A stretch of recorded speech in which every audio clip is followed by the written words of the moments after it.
بسم اللہ الرحمن الرحیم۔ بسم اللہ الرحمن الرحیم۔ السلام علیکم ورحمۃ اللہ وبرکاتہ۔ امید ہے آپ تمام احباب خیر و عافیت سے ہوں گے۔ آج ایم اے اسلامیات کے مضمون الدعوۃ والارشاد کا سبق نمبر 19 ہے، اور اس سبق کے اندر ہم جس عنوان کی تفصیل پڑھیں گے وہ ہے بعثت نبوی اور دعوت کا آغاز، یعنی کہ آپ صلی اللہ علیہ وسلم کی بعثت کا بیان پڑھیں گے، اور ساتھ ساتھ آپ صلی اللہ علیہ وسلم کی جو دعوت ہے جس کا آغاز آپ نے مکہ مکرمہ سے فرمایا، تو مکی دور میں آپ صلی اللہ علیہ وسلم کی دعوت کے کتنے مراحل تھے، اس سب کی تفصیل پڑھیں گے۔ تو آئیے آج کے سبق کی تفصیل کی طرف چلتے ہیں۔ نبی کریم صلی اللہ علیہ وسلم کو اللہ تبارک و تعالی نے آخری نبی کے طور پر مبعوث فرمایا انسانیت کی ہدایت کے لیے، یعنی خاتم النبیین بنا کر بھیجا۔ آپ صلی اللہ علیہ وسلم پر وحی کا سلسلہ جو ہے وہ آغاز، اور وحی کے سلسلے کا جو آغاز ہے وہ رویا صادقہ سے ہوا، یعنی کہ آپ صلی اللہ علیہ وسلم کو جو ہے وہ سچے خواب دکھائی دیے، وہاں سے آپ صلی اللہ علیہ وسلم پر وحی کے سلسلے کا آغاز ہوا۔ حضرت عائشہ رضی اللہ تعالی عنہا سے مروی ہے، وہ فرماتی ہیں کہ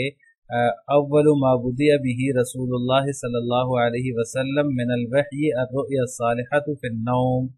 یعنی کہ وحی کی ابتدا نبی کریم صلی اللہ علیہ وسلم پر جو ہوئی وہ سچے خواب تھے جو نیند میں آتے تھے، فی النوم جو نیند میں آتے تھے، وہاں سے آپ صلی اللہ علیہ وسلم پر وحی کے سلسلے کا آغاز ہوا۔ آپ صلی اللہ علیہ وسلم مکہ مکرمہ سے 2-3 کلومیٹر دور غار حرا میں گوشہ نشینی آپ نے اختیار کر لی، اور اللہ تعالیٰ کے فیصلے کا انتظار کرنے لگے۔ جب یہ خواب آپ صلی اللہ علیہ وسلم کو آئے تو آپ صلی اللہ علیہ وسلم نے گوشہ نشینی اختیار کر لی، جو کہ غار حرا کے مقام پر تھی، یعنی کہ غار حرا جو 2-3 کلومیٹر خانہ کعبہ سے دور ہے، وہاں جا کر آپ صلی اللہ علیہ وسلم نے گوشہ نشینی اختیار کی، وہاں عبادت کیا کرتے تھے، اور پھر اللہ تعالیٰ کی طرف سے جو فیصلہ آنا تھا اس فیصلے کا انتظار کرتے تھے، یعنی کہ نبوت کے آنے کا انتظار کرنے لگے۔ تو سب سے پہلے آپ صلی اللہ علیہ وسلم پر جو وحی نازل ہوئی وہ اقرأ بسم ربک الذی خلق ہے، یعنی کہ سورۃ العلق کی یہ آیات ہیں، اپنے رب کے نام سے پڑھ، الذی خلق جس نے پیدا کیا ہے، خلق الانسان من علق جس نے انسان کو جمے ہوئے خون سے پیدا کیا۔ تو یہ جو آیات ہیں سب سے پہلے آپ صلی اللہ علیہ وسلم پر نازل ہوئی، یہیں سے جو ہے وہ وحی کے سلسلے کا آغاز ہوا۔ اس کے بعد کچھ عرصہ جو ہے وہ وحی رکی رہی، اور جو ہے وہ فترت کا زمانہ کہلاتا ہے، یعنی کہ آپ صلی اللہ علیہ وسلم پر کچھ عرصہ وحی نازل نہیں ہوئی۔ اس کے بعد جو دوسری وحی نازل ہوئی تو وہ تھی یا ایھا المدثر قم فانذر وربک فکبر، اے چادر اوڑھنے والے اٹھ اور لوگوں کو خبردار کر، وربک فکبر اپنے رب کی بڑائی بیان کر، اپنے دامن کو پاک رکھ۔ یہ دوسری وحی تھی جو آپ صلی اللہ علیہ وسلم پر نازل ہوئی۔ اس کے بعد آپ صلی اللہ علیہ وسلم کی دعوت کا آغاز ہوتا ہے۔ دعوت نبوی کا جو پہلا مرحلہ ہے وہ پس پردہ دعوت کا ہے، یعنی کہ یہ جو دعوت کا سلسلہ وہی تو نازل ہو گئی، اس کے بعد کے جو حالات پیش آئے اس کی تفصیل احادیث میں موجود ہے۔ اس کے بعد پھر آپ صلی اللہ علیہ وسلم کو دعوت کا حکم ہوا، تو آپ صلی اللہ علیہ وسلم نے حکم الہی کے مطابق دعوت کا آغاز کیا، اور دعوت کا آغاز جو کیا تو وہ پس پردہ دعوت تھی۔ اس کا یہ جو عرصہ ہے وہ 3 سال کا ہے، یعنی 3 سال آپ صلی اللہ علیہ وسلم نے پس پردہ دعوت دی ہے، یعنی کہ چھپ چھپا کر دعوت دی ہے، اعلانیہ دعوت نہیں دی۔ رسول اللہ صلی اللہ علیہ وسلم نے اپنی دعوت کا آغاز حکمت، تدبر، بصیرت اور تدریج کے ساتھ کیا ہے، یعنی بڑی حکمت کے ساتھ، تدبر کے ساتھ، بصیرت اور آہستہ آہستہ درجہ بدرجہ اس کے اندر جو ہے وہ اضافہ کیا ہے۔ ابتداءً آپ صلی اللہ علیہ وسلم نے دعوت ان کے سامنے پیش کی جو آپ کی صحبت سے فیضیاب ہو چکے تھے، یعنی آپ صلی اللہ علیہ وسلم کی صحبت میں رہتے تھے۔ ابتداءً آپ صلی اللہ علیہ وسلم نے اپنی دعوت کا آغاز ان سے کیا، ان کو جو ہے وہ اللہ تعالیٰ کی طرف بلایا۔ وہ چونکہ آپ صلی اللہ علیہ وسلم کے اخلاق سے آگاہ تھے، انہیں پتہ تھا آپ صلی اللہ علیہ وسلم کا کردار کیسا ہے، تو ان لوگوں میں جب آپ صلی اللہ علیہ وسلم نے دعوت چلائی تو عورتوں میں سے حضرت خدیجہ، مردوں میں حضرت ابوبکر، غلاموں میں حضرت زید بن حارثہ، بچوں میں حضرت علی رضی اللہ تعالی عنہم نے سب سے پہلے اسلام قبول کیا۔ یہ سب سے پہلے اسلام قبول کرنے والوں میں سے ہیں۔ حضرت خدیجہ جو ہے وہ آپ صلی اللہ علیہ وسلم کے نکاح میں تھی، حضرت ابوبکر رضی اللہ تعالی عنہ آپ کے دوست تھے، اور حضرت زید بن حارثہ یہ آپ کے غلام تھے، اور حضرت علی رضی اللہ تعالی عنہ یہ چچا زاد بھائی تھے۔ تو یہ اپنے جو تھے، جو آپ صلی اللہ علیہ وسلم کا دائرہ تھا، جو دائرہ حلقہ تھا، اس میں جو لوگ تھے اس میں آپ صلی اللہ علیہ وسلم نے دعوت کا آغاز کیا۔ تو یہ جو مکی دور دعوت ہے، مکی دور جو ہے، یہ 13 سالہ مکی دور ہے۔ اس میں جتنے بھی لوگوں نے اسلام قبول کیا اور آپ صلی اللہ علیہ وسلم کے صحابہ میں شامل ہوئے، تو انہوں نے آپ صلی اللہ علیہ وسلم کی بھرپور معاونت کی، یعنی کہ دعوت کے کام میں انہوں نے آپ صلی اللہ علیہ وسلم کا بھرپور ساتھ دیا، انفرادی سطح پر دعوت پہنچانے کا اسلوب اختیار کیا۔ وہ خود جو ہے وہ اپنے حلقہ احباب میں جاتے اور ان کو دین کی دعوت دیتے۔ اس طرح سے انہوں نے آپ صلی اللہ علیہ وسلم کی معاونت کی اور انفرادی سطح پر جو ہے وہ دعوت پہنچانے کا کام شروع کیا۔ اگر افراد تک ذاتی سطح پر کوئی بات پہنچائی جائے تو یقینی طور پر اس کا اثر ہوتا ہے، اس لیے آپ صلی اللہ علیہ وسلم کے اسوہ کی پیروی کرتے ہوئے انہوں نے، صحابہ کرام نے، یہی اسلوب اختیار کیا کہ انفرادی سطح پر دعوت پہنچائی جائے اور تبلیغ کو مؤثر بنایا جائے۔ تو ابتدائی سالوں میں جو مکہ مکرمہ کے ابتدائی سال ہیں، ان میں بہت سارے لوگوں نے اس طریقے سے متاثر ہو کر اسلام قبول کیا اور وہ حلقہ بگوش اسلام ہوئے۔ بہت سارے واقعات جو ہے وہ احادیث کی کتابوں میں موجود ہیں، جن کی تفصیل کا یہاں جو ہے وہ وقت نہیں ہے۔ تو یہ پہلا مرحلہ تھا جب آپ صلی اللہ علیہ وسلم نے دعوت دی۔ اس کے بعد دعوت نبوی کا دوسرا مرحلہ آتا ہے۔ دوسرے مرحلے میں دعوت ذو العشیرہ ہے، یعنی کہ اپنے خاندان کو، اپنے گھر والوں کو دعوت دینا۔ پہلے تو وہ لوگ تھے جن کو جو ہے وہ آپ صلی اللہ علیہ وسلم کی صحبت میں رہنے کا شرف حاصل ہوا، ان لوگوں کو آپ صلی اللہ علیہ وسلم نے دعوت دی۔ یہ پہلا مرحلہ تھا، پس پردہ دعوت دی، 3 سالہ دور تھا۔ اس کے بعد دعوت نبوی کا دوسرا مرحلہ جو ہے وہ ہے دعوت ذو العشیرہ، یعنی کہ جو خاندان والے ہیں ان کو دعوت دی جائے۔ اللہ تعالیٰ نے سورۃ الشعراء کے اندر فرمایا وَأَنذِرْ عَشِيرَتَكَ الْأَقْرَبِينَ، اپنے قریبی رشتہ داروں کو ڈرائیے۔ یعنی جو ابتدائی خفیہ 3 سال تھے، اس میں جو ہے وہ آپ صلی اللہ علیہ وسلم کے پاس جو ہے وہ بڑے قیمتی لوگ آ گئے تھے، اور اس کے بعد جو ہے وہ ذہین اور فتین لوگ آ گئے تھے۔ تو پھر اللہ تعالیٰ نے یہ حکم دیا کہ اب اپنی قوم میں کھل کر دعوت پیش کی جائے اور ان کو جو ہے وہ اسلام کی طرف بلایا جائے۔ آپ صلی اللہ علیہ وسلم کے ساتھی جو تھے وہ بہت مخلص تھے، اس لیے دعوت عام کا اعلان اللہ تعالیٰ نے فرمایا۔ اس آیت میں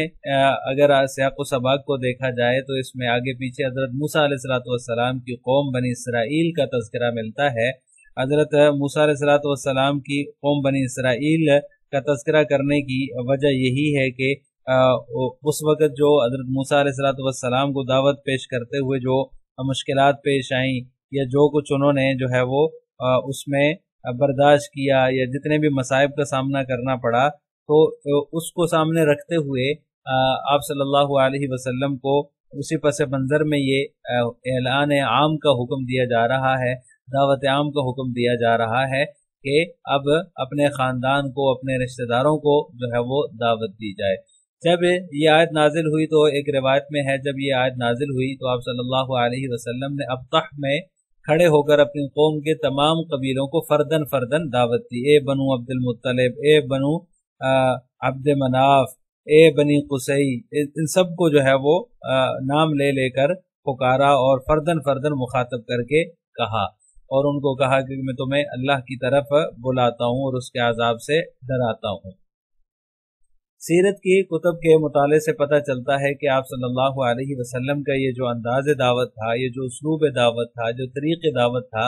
اس سے پتہ چلتا ہے کہ آپ صلی اللہ علیہ وسلم بڑے عمیق منصوبہ ساز تھے کہ قریش کے شرور سے بھی بچے رہے اور پر حکمت انداز میں دعوت بھی ان تک پہنچا دی۔ یعنی یہ جو طریقہ آپ نے اختیار کیا، اس طریقے کے بارے میں اگر اس کی ساری تفصیلات سیرت کی کتابوں سے دیکھی جائیں تو آپ صلی اللہ علیہ وسلم کے ایک بہترین منصوبہ ساز ہونے کا پتہ چلتا ہے۔ اسی طرح دعوت نبوی کا جو تیسرا مرحلہ ہے وہ اعلانیہ دعوت ہے، یعنی کہ آپ صلی اللہ علیہ وسلم نے ابتداً 3 سالہ جو ہے وہ خفیہ دعوت دی، پھر اپنے رشتہ داروں میں، اپنے خاندان میں دعوت چلائی، اور پھر اس کے بعد تیسرا مرحلہ جو آتا ہے وہ اعلانیہ دعوت کا ہے، جب خفیہ دعوت کے نتیجے میں اور اسی طرح اپنے خاندان میں دعوت چلانے سے جو ہے وہ قیمتی اور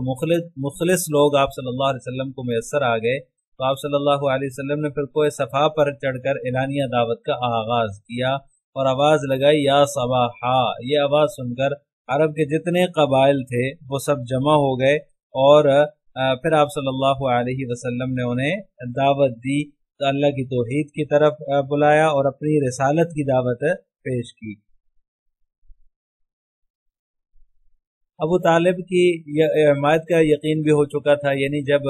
آپ صلی اللہ علیہ وسلم نے اعلانیہ دعوت کا آغاز کیا تو اس وقت آپ کے جو چچا تھے ابو طالب جنہوں نے آپ کی کفالت کی تھی، ان کی حمایت کا بھی یقین ہو چکا تھا، تو اس وجہ سے پھر اعلانیہ دعوت کا آغاز آپ صلی اللہ علیہ وسلم نے فرمایا۔ آپ صلی اللہ علیہ وسلم نے جب اعلانیہ دعوت کا آغاز کیا تو سب سے پہلے عرب سے اپنی ذات اور سچائی کی تصدیق مانگی، ان کو جب جمع کیا یا صباحا کی آواز لگائی تو سب عرب قبائل جمع ہو گئے، تو پھر ان سے پوچھا کہ تمہیں جو ہے وہ میری سیرت کے بارے میں تم کیا کہتے ہو، میرے کردار کے بارے میں کیا کہتے ہو، تم نے مجھے کیسے پایا، میں 40 سال سے تمہارے اندر رہ رہا ہوں۔ تو انہوں نے یک زبان ہو کر آپ صلی اللہ علیہ وسلم کے کردار کی، سیرت کی، سچائی کی تصدیق کی۔ جب عوام کی جانب سے مہر تصدیق ثبت ہو چکی تو پھر آپ صلی اللہ علیہ وسلم نے ان کو جو ہے وہ لا الہ الا اللہ کی طرف بلایا کہ لا الہ الا اللہ پڑھ لو، کامیاب ہو جاؤ گے۔ اس کے بعد جب آپ صلی اللہ علیہ وسلم نے ان کو یہ دعوت دے دی، یعنی اعلانیہ دعوت کا جو ہے وہ آغاز کر لیا، تو پھر اللہ تعالیٰ نے یہ حکم نازل کیا فاصدع بما تؤمر واعرض عن المشرکین۔ آپ کو جو حکم ملا ہے اسے کھول کر بیان کیجیے اور مشرکین سے اعراض کیجیے، یعنی آپ صلی اللہ علیہ وسلم نے پھر اس کے بعد جو ہے وہ ان کے جو قریش مکہ کے جو بت تھے ان کی حقیقت بیان کرنا شروع کی، ان کی برائی بیان کرنا شروع کی، ان کے خرافات کا جو ہے وہ اس کو واضح کیا۔ تو پھر قریش مکہ نے جو ہے وہ بڑے مظالم ڈھائے، آپ صلی اللہ علیہ وسلم کے جو ساتھی تھے ان کے اوپر بہت ہی ظلم ڈھائے۔ اس کے بعد قریش مکہ کے مظالم سے تنگ آ کر صحابہ نے حبشہ ہجرت کی، یہ ایک دفعہ ہجرت کی، پھر واپس آئے، پھر دوسری مرتبہ پھر ہجرت کی۔ تو اس کا جو ہے یہ ایک تفصیلی بیان ہے، یہاں میں بڑے اختصار سے جو ہے وہ لے کر چل رہا ہوں۔ اس کے بعد آپ صلی اللہ علیہ وسلم جب باز نہیں آئے، وہ ابو طالب کے پاس گئے کہ اپنے بھتیجے کو روکیے، لیکن جو ہے وہ ان کی حمایت سے ہٹانے کی کوشش کی، آپ صلی اللہ علیہ وسلم کی حمایت سے ان کو باز رکھنے کی کوشش کی، لیکن وہ نہیں مانے۔ تو پھر آپ صلی اللہ علیہ وسلم کا قریش مکہ نے سوشل بائیکاٹ کر دیا، وہ جو ہے وہ شیب ابی طالب کا جو 3 سالہ دور ہے وہاں سوشل بائیکاٹ کیا گیا۔ ابو طالب کو حمایت سے دستبرداری پر راضی کرنے کی کوشش کی، لیکن سب تدبیریں ان کی ناکام ہوئیں اور آپ صلی اللہ علیہ وسلم کی دعوت کامیاب ہو گئی۔ تو یہ دعوت کا تیسرا مرحلہ تھا۔ اس کے بعد دعوت نبوی کا چوتھا مرحلہ آتا ہے، یعنی کہ بیرون مکہ دعوت کا آغاز آپ صلی اللہ علیہ وسلم نے فرمایا۔ مکہ کے اندر تو دعوت عام کا اعلان ہو چکا تھا، اعلانیہ دعوت شروع ہو چکی تھی۔ اس کے بعد جو ہے وہ آپ صلی اللہ علیہ وسلم کو بیرون مکہ دعوت دینے کا حکم ملا۔ ابو طالب کی وفات کے بعد آپ صلی اللہ علیہ وسلم نے بہت اذیتیں پہنچائی تھیں، چنانچہ آپ قبیلہ ثقیف سے نصرت و حمایت کے حصول کے لیے طائف تشریف لے گئے۔ یعنی جب ابو طالب کی بھی وفات ہو گئی تو انہوں نے جو ہے وہ آپ صلی اللہ علیہ وسلم کو تنگ کرنا شروع کر دیا، تو پھر آپ صلی اللہ علیہ وسلم نے اور بیرون مکہ دعوت کا آغاز بھی کرنا تھا، تو آپ صلی اللہ علیہ وسلم طائف تشریف لے گئے۔ وہاں آپ صلی اللہ علیہ وسلم طائف کے جو 3 سردار تھے ان کے پاس تشریف لے گئے، ان کو بار بار دعوت دی اور جو ہے وہ آنے کی وجہ بھی بتائی کہ میں طائف کیوں آیا ہوں، مکہ والوں کی